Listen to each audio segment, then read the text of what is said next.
Praise the Lord. கர்த்தருடைய நாம் இந்த காலைவெளியில் மகிமைப்படுவதாக. நான் ஒருமித்த ஆண்டவருடைய சந்நிதி இந்த காலைவெளியும் பார்க்கும்படியாய் தேவன் நமக்கு உதவி செய்ததுக்காய் ஆண்டவருக்கு நன்றி செலுத்தி இந்த நாளிலும் சங்கீதங்களின் புஸ்தகம் 6ஆம் அதிகாரம் 2வது வசனத்தின் செகண்ட் பார்ட்டை வாசிக்க விரும்புகிறேன். என்னை குணமாக்கும் கர்த்தாவே, என் எலும்புகள் நடுங்குகிறது. தேவனை நோக்கி தாவீது ஆண்டவர் சமூகத்தை நோக்கி விண்ணப்பம் பண்ணுகிறது. என் எலும்புகள் நடுங்குகிறது. கை நடுங்கிறதுன்னு இல்லை, கால் நடுங்கிறது இல்லை, எலும்புகள் நடுங்கி கொண்டிருக்கு. என்னை குணமாக்கும் வியாதியினால். ஆமீன். பலவீனம் வியாதியாய், ஆமீன், அது மரணத்துக்கு ஏதுவானதா அல்லது பலவீனத்துக்கு வியாதி? அந்த நாட்களில் உள்ள மருத்துவம் என்பது அவ்வளவு எளிதுள்ள அல்ல. இந்த கால வேளையில் நம்முடைய வாழ்க்கையில் அதுபோல, ஆமீன், நம்முடைய உள்ளான மனிதனில், ஆமீன், சரீர பிரகாரம் வியாதியாக இருந்தாலும் ஆத்மாவில் உள்ள வியாதியாக இருந்தாலும் நெகேமியாவுக்கு இருந்தது போல ஆத்ம துக்கம். ஆனால் இவன் தாவீது சொல்கிற என் எலும்புகள் எல்லாம் நடுங்குது, என்னை குணமாக்கும். ஆமாம், எந்த பலவீனத்து நிமித்தம் உள்ளம் நடுங்குகிறதோ, எதை குறித்து சிந்தித்து ஆமீன் திகில் அடைந்த ஒரு தெய்வ பிள்ளையாய் நீ காணப்படுகிறாயோ, ஆண்டவரே இது என்ன செய்வேன்? ஒரு பயத்தில் ஒரு நடுக்கம், ஒரு பலவீனத்தில் வியாதியில் ஒரு நடுக்கம், சில காரியங்களை நினைத்தாலே ஒரு நடுக்கம். என் அன்பு தெய்வ பிள்ளை, இந்த கால்வெளி எந்த சூழ்நிலையில் காணப்படுகிறாயோ, தாவீதுக்கு இறங்கின அந்த கர்த்தர் உனக்கும் இறங்கும்படியாய் விரும்புவார். அல்லேலூயா. இந்த காலைவெளியில் ஆண்டவரை நோக்கி பார்க்கலாம். ஆண்டவரை நோக்கி கெஞ்சி கேட்கலாம்.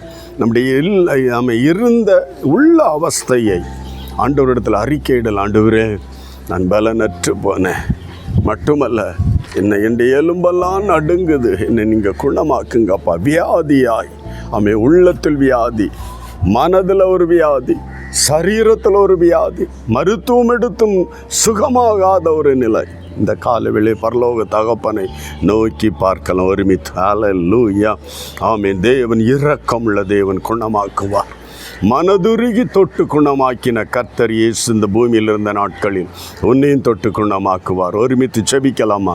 விசுவாசத்தோடு, ஆண்டவரே என்னை குணமாக்கும், என் எலும்பெல்லாம் நடுங்குகிறது, என் உள்ளம் நடுங்குகிறது, செய்வது என்று அறியாமல் இருக்கிறேன், ஆண்டவரே என் மேலே இரக்கமாயிரம் என்று நோக்கி பார்க்கலாமா? ஒருமித்து செபிக்கலாம் ஒரு நிமிடம்.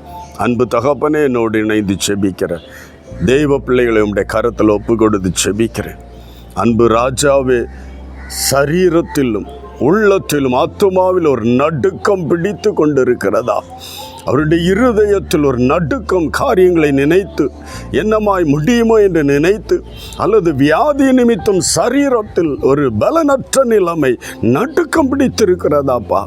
எந்த நிலையில் இன்றைக்குமே நோக்கி கூப்பிடுகிறார்களோ, இருக்கிற இடத்தில் தேவனுடைய இரக்கம் வெளிப்படும்படியாய், இருக்கிற இடத்தில் தேவனுடைய பிரசன்னம் இறங்கும்படியாய் இயேசு கிறிஸ்துவின் நாமத்தில் ஒப்பு கொடுத்து செபிக்கிறேன். அவர்களை குணமாக்குவீராக ஆண்டவரே. நம்முடைய தழும்புகளினால் குணமடைந்தீர்கள் என்று சொன்னீரே. ஹல்லேலூயா. இந்த காலை வேளையில் செபிக்கிற ஒவ்வொருவர் மேலும் அந்த சுகம், அந்த பூரண விடுதலை இயேசுவின் நாமத்தில் கர்த்தர் தருவீராக. அவர்களை பலப்படுத்தும், ஆசீர்வதியும். தேவனுடைய கண்களில் இரக்கம் கிடைக்கத்தக்கதாய், ஆண்டவரே வியாதி நீங்கி சுகமாகத்தக்கதாய் கர்த்தர் அற்புதம் செய்வீராக. ஒவ்வொருவரையும் ஒப்பு கொடுக்கிறோம், பாதுகாத்துக்கொள்ளும். இயேசு கிறிஸ்துவின் மூலம் செபிக்கிறோம் நல்ல பிதாவே.